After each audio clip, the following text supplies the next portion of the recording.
In this screencast, I'm going to go through kind of intuitively what a lot of these definitions from this section, kind of how to think about them. A couple of people have commented that the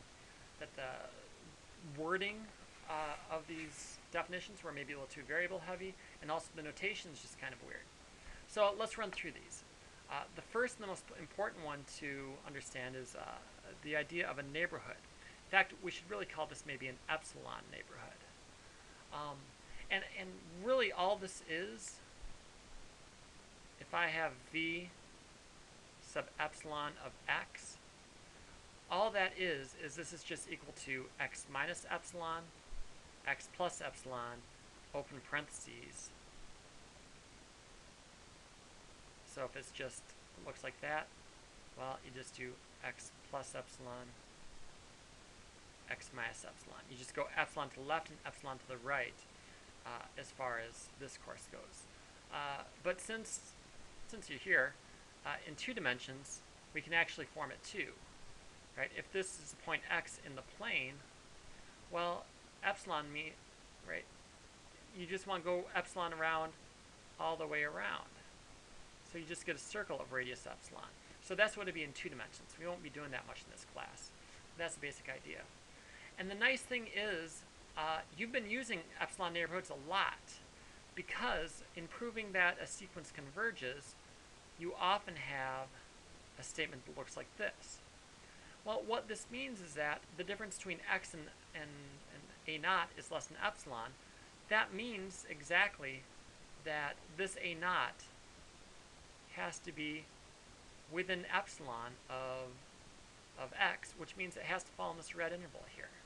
So what this is really saying is, this is the same thing as saying a sub n belongs to v sub epsilon of x for all n bigger than or equal to capital N.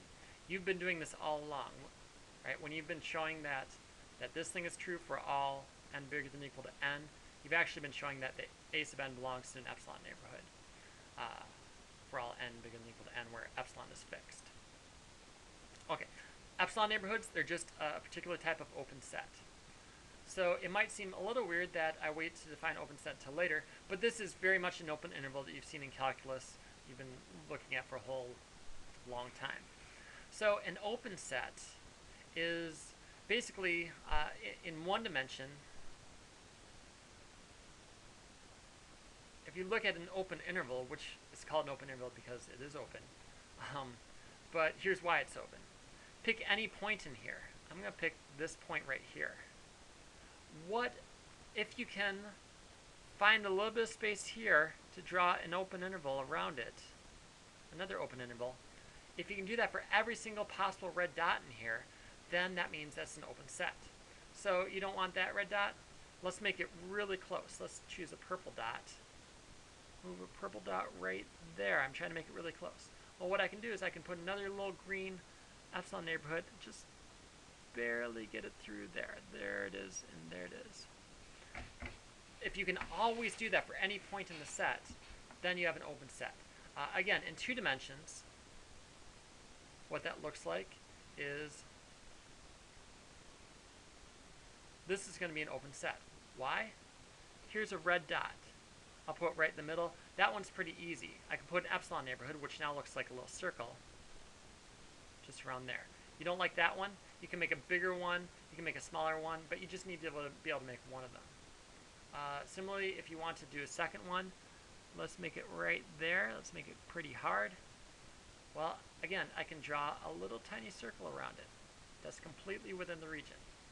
And then it kind of looks like, I don't know, a goblin or something like that that's trying to eat the y-axis. But let me give you a quick example of something that is not an open interval. 0, 1 is not. Because if I pick my red dot to be, say, 1, there's no green circle, green neighborhood that I can draw around it that's going to be completely inside, because there'll always be something to the left of 1. Anything to the left of the 1 is out of bounds. So I will continue in the next screencast with the other 4 definitions.